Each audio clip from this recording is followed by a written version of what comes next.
What's going on, 49er faithful 49er fan, 49er gang? This is your boy Niner Gang Podcast back in the building with another video. So definitely hit that like button, hit that subscribe button, turn on the post notifications so I can keep you up to date on any and everything San Francisco 49ers. With that being said, let's get right on into it. Last game of the season, we looking to finish the season off with a red hot 10-game winning streak.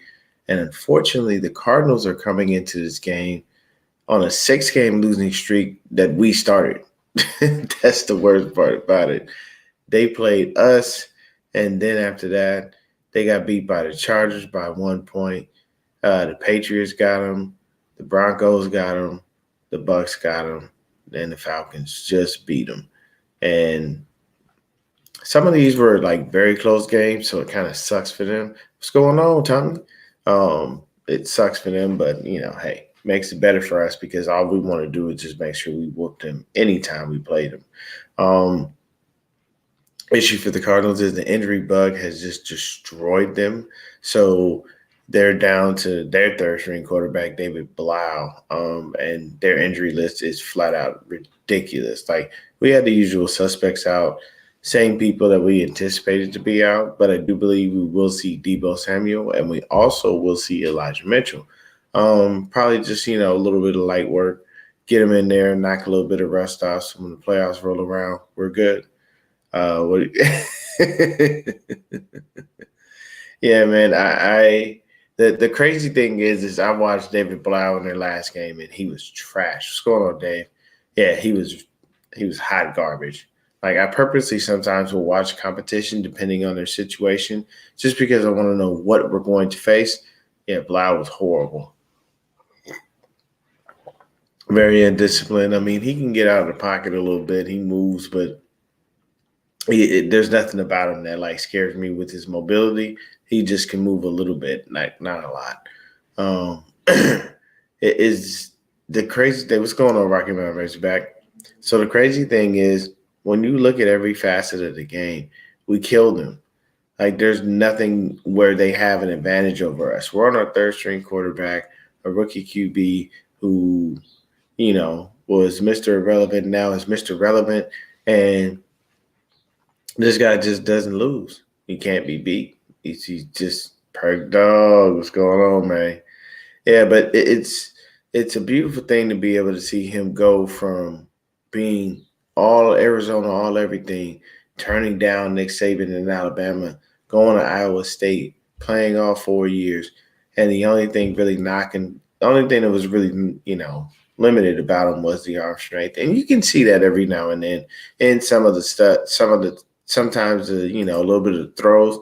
You can see that he doesn't have the arm strength to get certain things there, but I mean, to be honest with you, the kid gets the job done. At the end of the day, that's all that matters.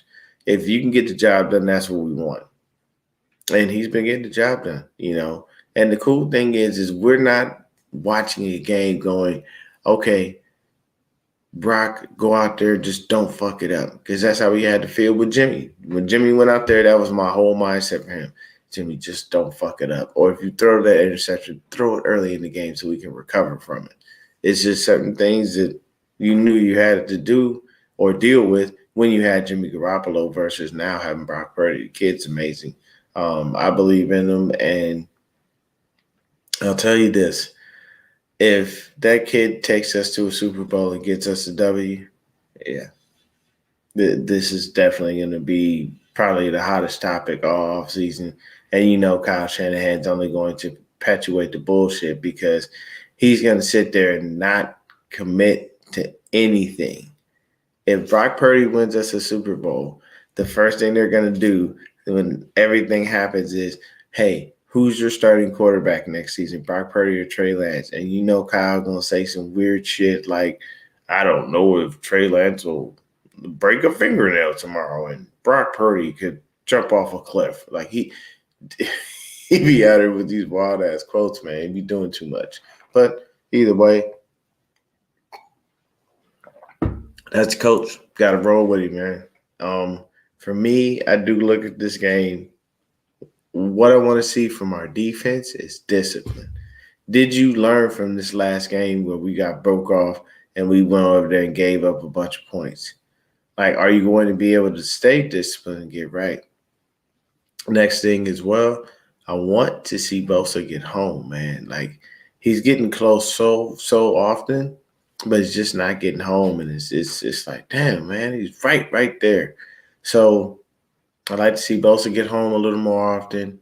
Huff, I need you to get out that backfield, man. Stop taking the bait because they're using that aggressiveness against you. So I like to get Huff to get on his P's and Q's about that, man.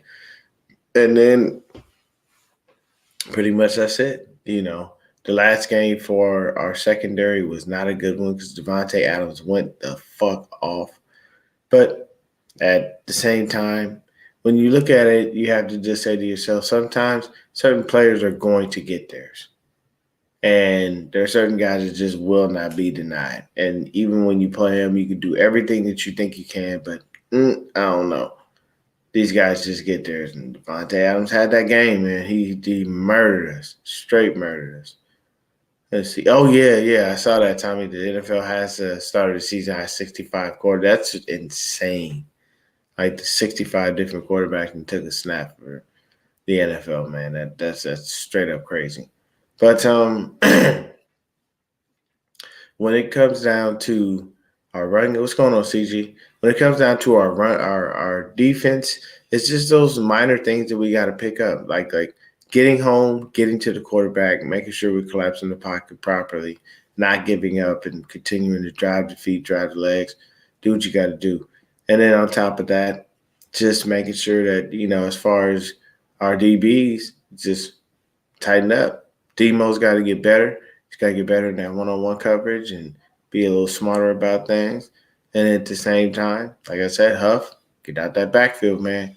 Stop peeking back there because the minute you peek and you get out of your zone, it's the first thing that happens. Boom, you give up touchdowns. And it's definitely hard when your defensive coordinator outs you in public, but there's got to be drive and motivation for you to be able to do better, You don't want it to be a situation where you're taking that negatively because you're going to miss, you're missing the point. But I don't think you will. I know Huff. You know what I'm saying? I mean, like, I don't know Huff, but you know what I mean. His character and the way he carries himself, I think he'll pick it up, make sure he gets things going in the right direction. He doesn't worry about any of the negative stuff. Puts on that hard hat, picks up the lunch pail, goes to work, make sure that we get right before the playoffs. As long as he can exhibit that, we should be perfectly fine. Not worried about Dre Greenlaw not playing this game. Don't care. This game is meaningless anyway. It's meaningless to an extent. And the reason I state that is even if we don't wind up getting the number one seed, we're still locked into the playoffs regardless. So hopefully we don't have to do that. The NFL did make a decision. They are going to play the AFC Championship game at a neutral site. So instead of them trying to play that game or trying to find another way to stretch it and force the NFL season to be just that much longer, they're just going to say, forget it, and they'll play the AFC Championship game at a neutral site. So it doesn't matter who wins, whether it be Buffalo, Kansas City, Jacksonville, whoever, it doesn't matter. It's all pretty much, hey, it's got to be played in a neutral site because they weren't able to finish that game. But luckily, Hamlin is doing very well. Guy's back up. He flexed on the team. He talked to him. He told him he loved him.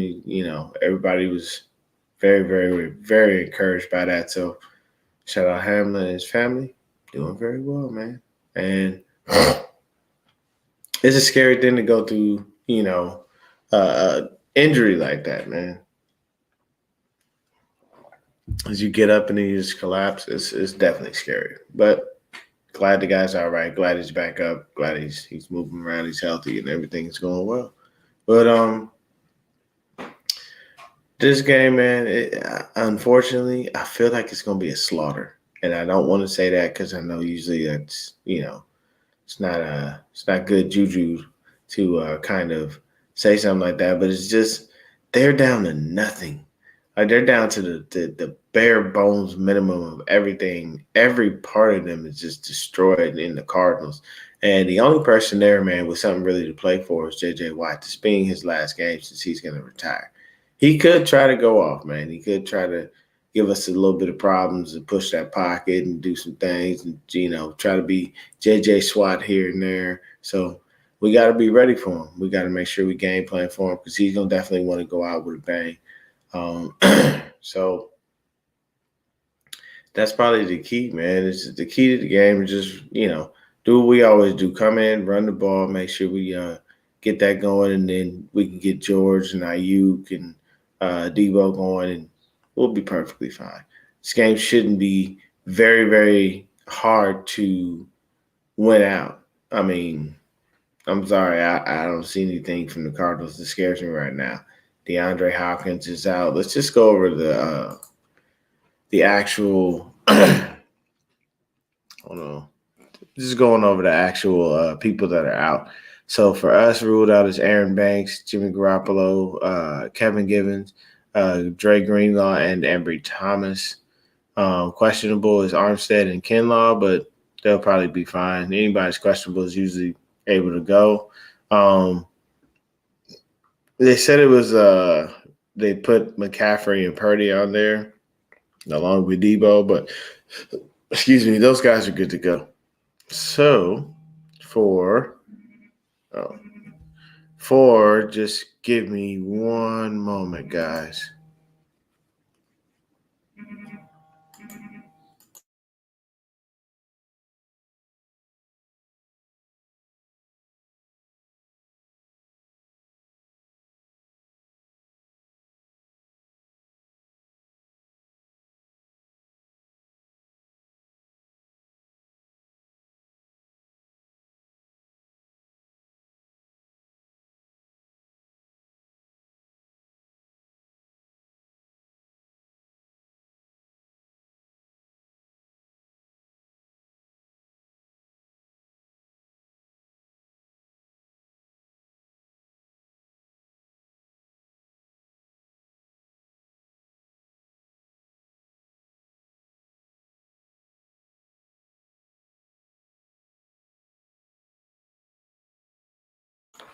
Sorry about that. And now back to our regularly scheduled program. Every now and then, man, you gotta do what you gotta do. But when I was looking at the injury report here, so for the Cardinals, you got Zach Allen, he's out. Robbie Anderson, Zaven Collins, James Conner, Antonio Hamlin, D Hop, Colt McCoy. There's a cornerback, Marco Wilson. Then for them who's questionable, Victor, I'm not about to say that last name, defensive lineman, Lakey Fotu, and cornerback Josh Jackson, Tanner Vallejo. Yeah, it's just there's just a few people out for them, but like look at all those names that I gave you right now that are out. And then so if y'all ever watch Brian Baldinger when he does his things and his fingers all like off like that, that's what Rondell Moore tweeted yesterday. His I think like I think on his left hand, his fingers all broke off like that. I'm like, what in the hell? It's flat out insane, man. It's straight crazy. So just gotta be careful when you're out there on that field, man. Anything can happen at any given moment. But I mean, when you look at the quarterbacks, we win that matchup. When you look at the running backs, we win that matchup. When you look at the wide receivers, we win that matchup. When you look at the tight end, we win that matchup. Like O line, we like it's just it's extremely unfortunate for them to actually have to deal with that. What's going on, Danny Terry? So it's definitely a hard sell when it comes to that. You got to think about that as a Cardinal fan. You got to go. You got to sit and watch them just get destroyed week in, week out. And it's only going to get worse because we're not going to come to town and have no mercy on them because we're trying to get that number one seed. All we need to do for that and is for us to win, and then Philly has to lose. It's literally it. As long as we win and Philly loses, boom, we're solid. We got that. It's ours. No questions, ifs, ands, or buts. That part I'd be really happy about if we could get that number one seed, get that extra week of rest, let everybody chill, heal your bodies up, be ready, and just be ready to go for that divisional round, man. That's the whole point of it. You know, it is great for us as 49er fans because we get back to, taking a look at everything that we can and just knowing and understanding we in there. We at least in the big dance. It's kind of crazy because the Giants are in, and I'm thinking last few times the Giants got into the playoffs, I think they won the Super Bowl, and that was just because it was with Eli. Mellow Trucker, what's going on, man? But I think we'll see some Elijah Mitchell this game, but I think that's unfortunate. And the reason I say that is because it pushes Jordan Mason back down the totem pole. And the reason that I have an issue with him being pushed back down the totem pole is the fact that he's so good. And I like Elijah Mitchell. I like, everything that he does when he's on the field. Issue is he's never on the field and his knees are made of glass. So Jordan Mitchell getting pushed down, Jordan Mason getting pushed down the totem pole, and then Elijah Mitchell comes back in, and then 5 minutes later he hurt, and now we got Jordan Mason right back up. I don't know. I'm not wishing any injury on, Mitchell. I would love for him to stay healthy and be able to continue to produce for us, but sometimes, you start to be, you just understand the reality of things, so get smarter about it. But when it comes to the receivers, we welcome back Debo Samuel. Debo will definitely be a welcome addition for us, and he can knock a little bit of rust off against, mediocre competition, and that'll help him get ready for, playoffs in general. Then with the tight ends, we good, man. Everything is solid. I don't think we worry. Oh, there we go. MG in the chat, man. What's going on? And the cool thing is, when it comes to like the O line, the only thing different is that we don't have Aaron Banks. But this is why I've called him a Swiss Army knife. Daniel Brunskill is there. He's going to play left guard. And these are just things that you have to understand. Like, I knew Daniel Brunskill was going to be a Swiss Army knife, and that's why they have Spencer Burford starting, because they want Burford to stay in that right guard spot, be that guy. But if anything happens, what goes on? Daniel Brunskill comes in. He can play any position. I actually like him better at right tackle. I ain't going to front you. It just makes more sense. He just blocks better. He's way better at pass pro. But, I don't make the decisions. I'm just a fan. So when you switch it to the other side of the ball, like, they have nothing on us. I like the kid Zach Allen. Zach Allen probably has been working with J.J. Watt a lot because he mirrors him, kind of in the way that he works and some of the stuff that he does. That kid is going to be a star. He's just got to get the right people around him, and he can flourish along with them. Zach Allen and J.J. Watt, those two guys, man, are not to be played with. And then when you look on their team, let's take a look at their stats real quick and see what we got here. Because I'm a little curious to see who's even leading them in anything. So James Conner, once again, is leading back as far as their rushing. 782 yards, 4.3 yards a carry. Oh, he's got 7 TDs. That ain't bad. That is not bad at all. All right, let's see here. So receiving, it was D-Hop. And then you got Hollywood. Hollywood got about 702 yards. Okay. Not many TDs on the receiving tip. Zach Ertz had 4. And he's their leader. So now let's take a look here. Okay. See, Zaven Collins is their guy. Dude got 11 tackles for a loss, 2 sacks, 100 tackles. Man, guy's a beast. So then when you look at it, Zach Allen, 5.5 sacks. And who else? J.J. Watt, 10.5 sacks. You got Marcus Golden with a few, but that's the whole point of it. Certain guys missing screws everything up. So when you look at it, Zaven Collins and those 100 tackles, that's a lot of production.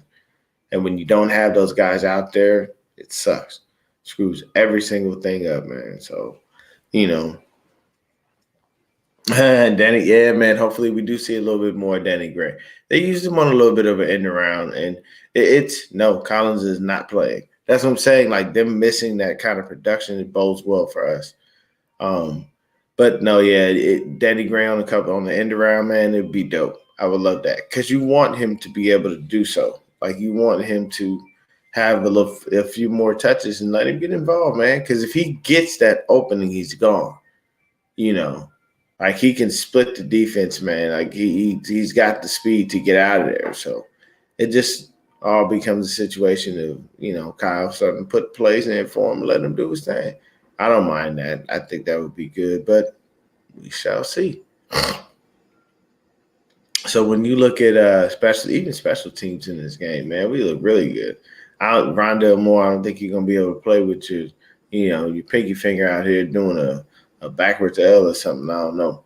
And then just the coaching overall, man, Cliff Kingsbury, I don't know. He might not even be the head coach next season. I know Kyler's stuck. He's stuck there definitely because he just signed that big ass contract. But Cliff Kingsbury may be out, man. He might be on the hot seat. I'm sorry. I think he's not cut out for the NFL, and he never had the resume to have that job in the first damn place. But it is what it is. We're not gonna go into why he got the job and all that other stuff. That's just story for another day.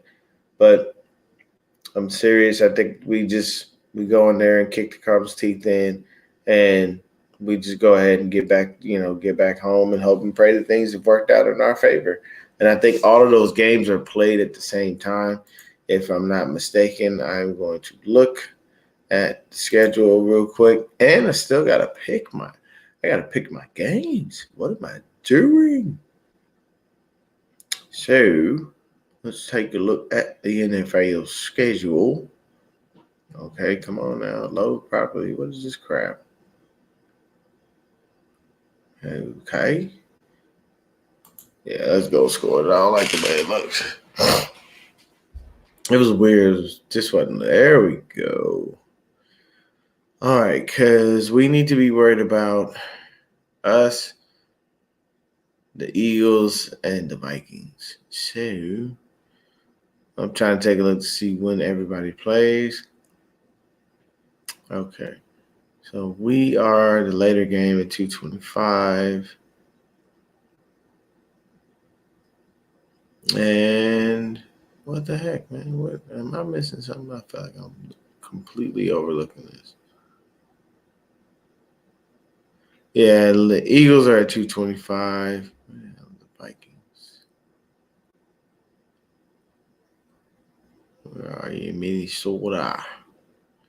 And okay, so the Vikings are an early game. All right, if we get the Vikings to, well, it's a divisional game for them. The Bears, you never know. Divisional games are usually very tough for everybody. Hopefully, the Bears can pull off a W. They ain't done much of that this year, but it is what it is. Hey, what's going on, Rick? Yeah, but it's definitely a hard sell when you take a look at all the things they got to overcome. But I still think we can get the number one seed. If we get that, we give our guys that extra week of rest. I would definitely appreciate that for the fellas because they've been working very hard this season, trying to keep things afloat, doing everything that they can to be as productive as they are. And man, this season has been a whirlwind from starting Trey Lance to losing Trey Lance to going back to Jimmy and Jimmy going down and then going to Brock and us just riding this wave of ups and downs and emotions and then at the same time just seeing everything unfold in front of us is just it's definitely welcome chaos, so to speak. You look at it, you're like, dang man, we have all this stuff going on, but then at the same time you're like, yeah, but it's cool because we're here to witness it, see it, and see everything through and stay faithful throughout the process. That's how you do it. What? What did he say? Let me see what Rick says here. He says, damn, I'm sorry to interrupt your conversation. 49 is going to do is worrying to win tomorrow. Uh, they got to win Sunday. They got to keep winning. We cannot worry about Minnesota. Well, no, the thing is we trying to make sure that they lose because if Minnesota loses, that bodes well for us as far as getting at least a 2 seed at a minimum. So that's the thing. We want to have that 1 seed because we like to have that week off, and then once we do that, everybody will come back fresh. We're gonna be relaxing. We're gonna chill. Oh yeah, definitely so. I definitely feel like everything is gonna be great. Oh no, I don't do score predictions. I just feel like with where they are, where the Cardinals are and where we are, we should definitely just beat the brakes off of them. It's unfortunate that they have all those injuries and whatnot, but we've had to deal with the same crap all year long. We've been getting beat up, so it is what it is. And hey, they're on a 6 game losing streak, and we started that. So why not end the season whooping their ass and putting them on a 7 game losing streak and take every bit of life and breath out of them? Because we've been doing that to them all season. We've done that to the whole division. If we do this, we sweep our division. We get them brooms out and let them know, hey man, y'all ain't messing with us. But that's the whole point to it. We just want to go in there, get that W, and get up out of there, and then make sure everybody is healthy at the end of the game. That's the key to that, And that's why it's like if Greenlaw isn't playing, we still have Aziz. Like we're not losing anything. And honestly, if I think if Demo has another shitty game, I think we see Jack Rabbit in there. I think you see Janoris Jenkins wind up coming in playing opposite of Mooney. And I think what they're doing is trying to make sure that Janoris Jenkins' technique is right and that he understands, you know, how the defense works. I think that's what they're really trying to fine tune with him. And once they get that, if Demo go out there and have another shitty game, he could be sitting down. It's not, it sucks because you don't want to do that to the kid. But when you just can't hold up, man, you got to sit down. And it's not that nobody believes in you. It's just the fact that you're just not getting it done. And we can't have that, especially not in the playoffs. Like we need everybody to be firing on all cylinders and doing everything, properly. Let me see. He says, you want to get everybody in that office line, who in the receivers going to run their assignment, predictable and no penalties and control the line of scrimmage. Yeah. All those things are facts. You do want to control the line of scrimmage. You do want to make sure that everybody's out there doing their jobs and their assignments are proper. That is correct. Because the hard part is if you got a guy that's wide open, I've seen some drops that are like, bro, what are we doing? That can't hit you right in the hands and you ain't even, locking it down. If it touches your hands, typically the rule of thumb is you got to catch it. But that's neither here nor there. I think this game is just going to be a simple and easy game. We don't have to do anything crazy or spectacular.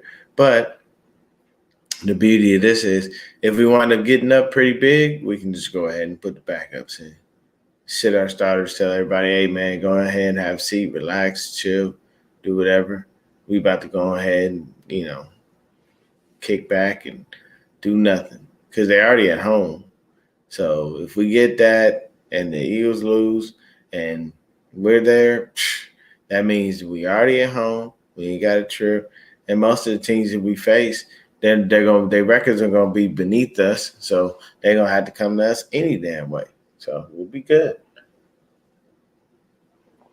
But I'm definitely looking forward to watching the playoffs, watching us get out there and kick some ass and just happy to see us back to our ways, the way we're supposed to be, man. We story franchise, the winning ways, what the 49ers represent, and what we all represent as fans. We all are winning. I don't know.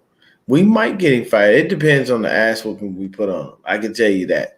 If we go out there and embarrass him like 34-3 or something like that, yeah, we could get him fired.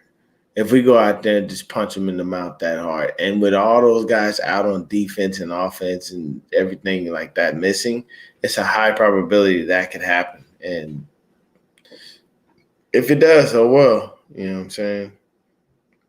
But that's all I got for you guys today, man. I'll probably be on tomorrow morning with my guys and from the Hive, Brandon and Christian. But thank y'all so much for hanging out with your boy, tuning in.